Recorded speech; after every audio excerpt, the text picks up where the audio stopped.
go ahead and get started. First of all, welcome and thank you for joining. I think it's been a really incredible conference so far, and I want to thank Plotly and the other sponsors for putting this together. So I'll give you a little bit of background about Ram and myself. So we work at Red Hat. We've worked on a number of analytics teams in our careers, and Ram and I happen to work together now on an analytics team, but from very different perspectives. So we'll talk about that a little bit, that dynamic. And I wanted to get into a discussion on how to build effective analytical teams in a corporate environment. So what do I mean by analytics in this context? Basically, I'm talking about data-driven decision-making that guides actions in the business, leveraging the latest data science techniques and tools, and ultimately action, though, being the key outcome that we're trying to drive. The real value that businesses gain is by analytics driving actions deep into the line of business to solve the challenges that we face in the marketplace. So as I mentioned, Ram and I have a history of working together. We worked together at IBM, but in very different perspectives. So Ram is on the technical side, he is on the data engineering side, whereas I'm an MBA. I was trained in a very different way, I think. And so our approaches are different, the way that we tackle problems is different, but when we've come together and there's been this spark that develops, I think, and so when we tackle our analytical challenges, the two of us working together, this team dynamic, I think, allows us to address those challenges more effectively than either one of us could using traditional BI analysis or business analyst skill set or a data scientist skill set alone. So that dynamic is really what we want to address today because it's been very effective for us in our experience. And so we wanted to share that. So there's been a few common traits that we've observed when trying to drive impact in the organization as the outcome, as the desired outcome. We'll discuss those in further detail, but I think first and foremost, there's a mindset of coming together and collaborating that's very essential. And we've also developed a very simple thought exercise framework that allows teams or organizations to assess their effectiveness in bringing their mindsets together to address these challenges. Yeah. So I keep talking about driving impact. What is impact? In the context that I'm talking about, we've seen that many different companies have pockets of analytical capabilities, but around half say they actually deliver enough return for them to consider that it provides competitive differentiation in the marketplace. So that was based on a study according to Accenture. If competitive differentiation is the outcome, then impact from these analytics is certainly a driver of that outcome. And that could come in the form of, say, a new selling strategy based on some customer insights, or perhaps insights about a marketplace or a space that you want to enter. But I think the key question here is, and as it applies to conferences and tool vendors and data science in general as a discipline, if only half of these companies actually feel like they're getting a return on their investment, why would they continue to make these investments? And I think that it raises a key challenge that has to be addressed. How can we make this discipline provide more deep impact to the corporate environment? And so that's what we'll try to address. And I think another key way to think about this is your analytics program essential to your business? Is it really providing value? And that's a very challenging and tough question that we have to ask ourselves. That's a question that I've asked myself in the setting, and if the answer to that is not resoundingly yes, then I think there's definitely going to be challenges. So having a good model in a corporate setting is not enough. There's many things that have to take place further down in order to make that model go into production and for people to really consume the insights from it. And so Ram and I will talk about some of these questions.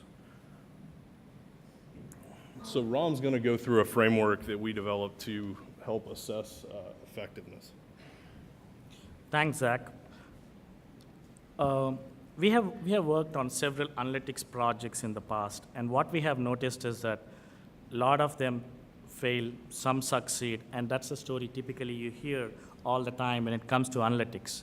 And when we sit down and see what is the common factor that contributed for the success of analytics, we understood that analytics closely aligning with business or having an SME in the team who can provide the insights to help you guide analytics towards business goals is one of the key factors that helped any project to succeed. One of the other thing also, I, coming from a technology background, was quickly able to understand is the value that I can bring to the table is not by building complicated models or not by building complicated visualizations. It's about working in hand with business and adapting my model to stay up to date with the changes that come along in the business side. And that's, so what we did was we sat together and said, what really worked, and then we looked at a framework, and we built a framework that we thought that really helped us assess. Sorry. Yeah. So we looked at a framework and built a framework which helped us assess where we stand and what should we do in order to do better. So if you look at this framework, what you have is on the x-axis, you have analytics rigor and IT as one axis, and on the other axis, you have alignment to business. So what happens is this, unless you have these two closely aligned, you would not be in the optimal quadrant. And what we noticed was most of the organizations either are on the unfocused side or ineffective side. So let me talk about what we mean by unfocused side. So I, being from IT background, I'm sorry. All right. I, being from the IT background, I can relate a lot to this unfocused time. What really happens with this unfocused group of people is that you come up with really complicated models, which is really good. You focus more on accuracy. Say I have a 95% accuracy model, even at the cost of having low interpretability, I still go ahead with the model and present to the business. And what happens most of the time is the model is never productionized. And the reason for that is it's too complicated for the business, and the business never wants to take decisions based on something that's really hard for them to interpret. And the other scenario is coming up with a really cool visualization that I think, yes, this is the visualization. It gives you all the stories that you need in one single visualization. And what happens with most of the time is even that's not interpretable for the management. They want really simple visuals. So these are the common pitfalls that we fall when we are on the unfocused quadrant. And the other thing that we also noticed is the typical waterfall approach doesn't really work well in an analytics framework. We take the requirements from the business, and then we stay disconnected for long periods of time, and then we build the model, and when we come back with the finished product, we notice that the business has already changed, the requirements are already changed, and then again you end up being unfocused. I think most of us relate to same problems, being on the unfocused side. And what we are trying to do is how did we work together to push ourselves into more optimal quadrant, and I will let Zach talk about the other quadrants. Sure. Thanks, Ram. So I think what we're describing here in these two different quadrants, both unfocused and ineffective, is you're looking at two different perspectives of very frustrating situations that we've both experienced in our careers. Ram, from the data science perspective, where unfocused can mean not really in alignment with the priorities of the business. Very technically sound, very mathematically proper. However, ultimately, if your business stakeholders are not consuming or utilizing your output, then of what value does it really have to the business? Now, on the other side, I can say, coming from typical BI teams, corporate finance, marketing, those different types of disciplines in my background, we've been on a different side of the spectrum. I would say that where these types of teams fall down and stumble, it ultimately becomes ineffective, is when you don't have that rigor in your analysis. There's a tendency to oversimplify, to resort to spreadsheet modeling, and it can be very inefficient without the IT infrastructure to support it. And it's also a very shallow method for analysis that doesn't really provide a lot of value to the business. So I can relate to this personally many times throughout my career early on, before I realized that I needed the help of people who had this other skill set, where I might need a predictive model to forecast cash flows, for example. Well, in MBA programs, they may teach you how to do that, sort of. You may have like a quarter-long class on it or something, but to really feel confident enough to guide Wall Street on that projection, I want to know that I have best-in-class support. And I didn't have that earlier in my career. And so that leads to a very frustrating situation here that we're describing as ineffective. So Ram and I, throughout the remainder of this talk, are going to speak about what has worked for us to move us into this optimal quadrant. I'm not saying that we're completely optimized. However, we're much better as a result of us recognizing that we have a lot to gain by working with each other and leveraging each other's skill sets on this. So this is what's worked for us, and we'll go through some teamwork dynamic and then also some organizational example through a case study from a large tech company that we worked for. So this is the spectrum, basically, of skills. We saw this in a book written by Wayne Eckerson. I thought it was a really nice way to portray exactly what we're trying to talk about here, which is I don't go all the way to the red side of the technology spectrum with my business training, and that's fine. I don't want to. And I probably won't ever be as good at that as Ram would be. However, Ram doesn't go all the way to the business side. And so we've come to this sweet spot where we know enough about what each other can do in order to effectively leverage those skill sets, and recognize that I don't need to go and get a master's of analytics. He doesn't need to go get an MBA. We can effectively put together, from some of the talks I think Scott mentioned yesterday, the unicorn. We can build the hybrid unicorn on a team by bringing together this talent on both sides who are willing to work together. And I think that's a very key assumption that's being made under this framework, that you have to put all egos aside and respect the subject matter expertise of your teammates. And so that's something that we've been able to do really well across multiple companies. It's really worked for us. And this is one of the components that helped us drive into that more optimal quadrant.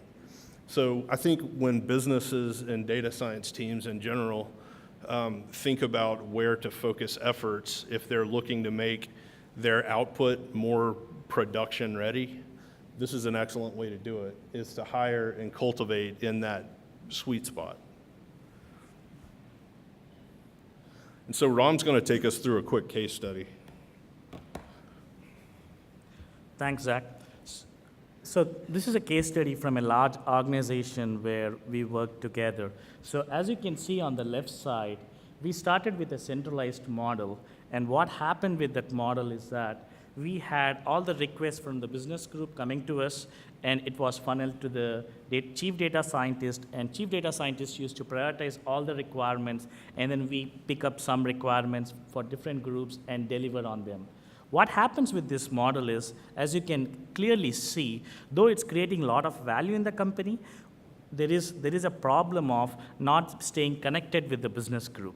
So what really happens is your models are not to the level where it should be, because you're not incorporating all the business requirements, all the business parameters that may come into the model, and eventually your model is not really where it should be. So what happened is, when we build all the model and we are very confident about the accuracy of the model and take it to the line of business, we notice that the model is not interpretable or something that the business wants, and this model did not work.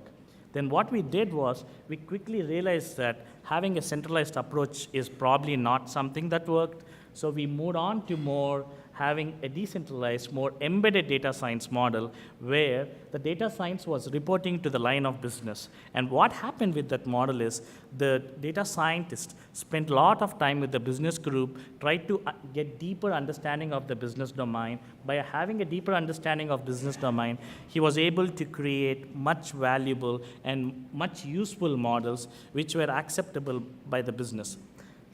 As you can also see, there's a dotted line to the data science group. The reason why we did that is, we always reached out to the data science group to come up with state-of-the-art implementations, best practices, tools, so that we don't go and build off some product which cannot be productionized. And that was the benefit we always used to get from tapping onto the data science group. And this was very effective for us, and it really helped us create value in that organization. In conclusion, the most important thing that we think is the mindset. The mindset to make the changes, the mindset to adapt. If you see, if I go back, in the first model, you can easily relate to one of our quadrant being unfocused, where we had a lot of people, we had intelligent people, we have data science, we have everything that we need, but we still could not deliver what we want. And we were probably on the unfocused side. And as we made those changes, as we adapt, we moved more to the optimal side. And that's what is very important, the mindset to make the changes and probably learn the business, like for example, how we came together and learn the business side of things versus he learning the technology side of things, and coming together will really drive value in a business environment. And lastly, for all the execs and managers, it is very important also to understand that having the right optimal team structure is also important for the success of data science. And because this model worked for us doesn't mean that's a right fit for every organization. Every organization is at a certain different stage of maturity, and there is no right fit. So you should be very flexible and open to make those changes to get the value of data science. Thank you.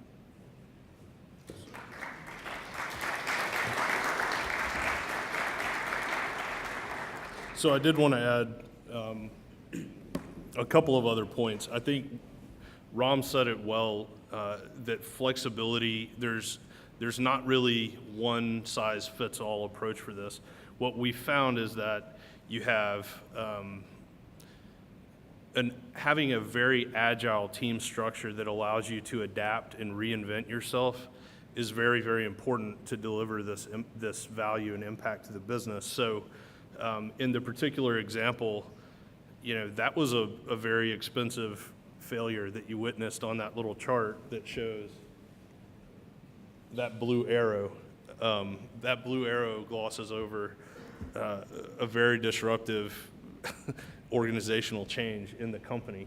But I think it ended up in the optimal stage when we realized that having an embedded data scientist on our team and having these people work with us and we can provide constant feedback and work together to tackle these problems with our industry experts was very powerful. And ultimately, we were able to accomplish in a very short time frame what the other structure was not able to deliver with a much, much larger budget. So it's a really efficient way to work if you can find that dynamic, in that working dynamic with each other, and then find the correct leadership that can harness that. So it was very effective for us, and it's also working for us in our day-to-day jobs now. We have a very tight relationship between our business analysts and our data scientists and our data engineers, and working on this collaborative environment with our IT department as well has all been very important for us to really be able to have a best-in-class analytics program at Red Hat. So it's something that we're very proud of, and Ram and I have worked a lot on that. We have another colleague, Matt Gilmore, who's in the audience somewhere, who's been very influential as well. But I think we'll leave it at that and take any questions that you may have.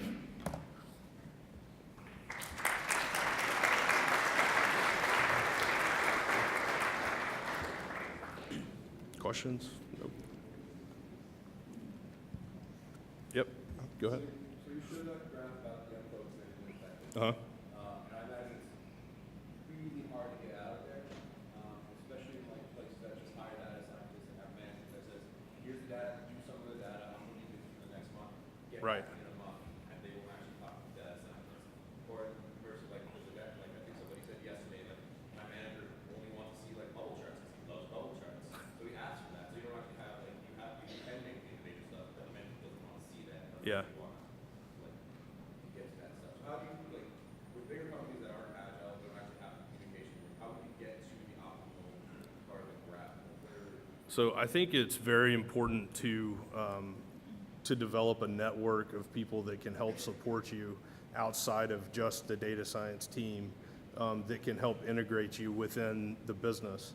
And, you know, that comes with making relationships with the analyst teams, but also if your manager only likes to see bubble charts, you're going to have to make a lot of bubble charts. I mean, if that's what he wants. But ultimately, you can build that relationship over time. I wish I could tell you that there's a quick way to do it. I don't think so. But I think putting yourself in a situation where that particular manager knows that they can rely on you in a timely way to deliver a product back to them that actually makes sense within the problem that they're trying to solve is key. And that's where that alignment to the business comes in. And it just comes with time and working more closely. So I think really short development cycles, you know, trying to take a very DevOps approach to how you conduct your daily, you know, your day-to-day job is really important to help do that. So. Yeah, I mean, always try to start simple, and what has worked for us is building simple models is the way to go because it's interpretable, it's easy for everybody, and then once you have people using it, it's more easy to introduce more than coming up with a complicated one and it's killed at the inception. Yeah, and quick wins are important in a big enterprise. I mean, the company moves at the speed of the market, so we don't have time to really develop a full academic model in the setting of the enterprise. It has to be done when it needs to be done, and so I think it's important to keep focus on where can you get these quick wins, and that's how you establish credibility. And ultimately, you know, credibility is key when you're dealing with senior managers in a company. So, yep. Yeah, great presentation, thanks. Thank you. My question to you is, how many of these embedded data scientists are trained data scientists that you bring into the teams, and how many of those are retrained as data scientists that maybe had some analytical skills? I think that's a good question. At least at Red Hat, I'd say that there's a pretty solid mix of both. We have a lot of recent grads from some of the Masters in Analytics programs from around where Red Hat is in the Raleigh-Durham area, so there's a lot of schools in that area that we can recruit from. And then also, you know, Ram is a good example. I'll let you talk about your background. I mean, I moved myself from the centralized to the embedded one. And when I moved myself, I myself was a data engineer then, and I started master's program during the transition and went through the master's program. So there are a lot of people who are mix of background like me, who has data engineers versus some who have PhDs in data science. So it's a mix of so many different in the embedded group itself.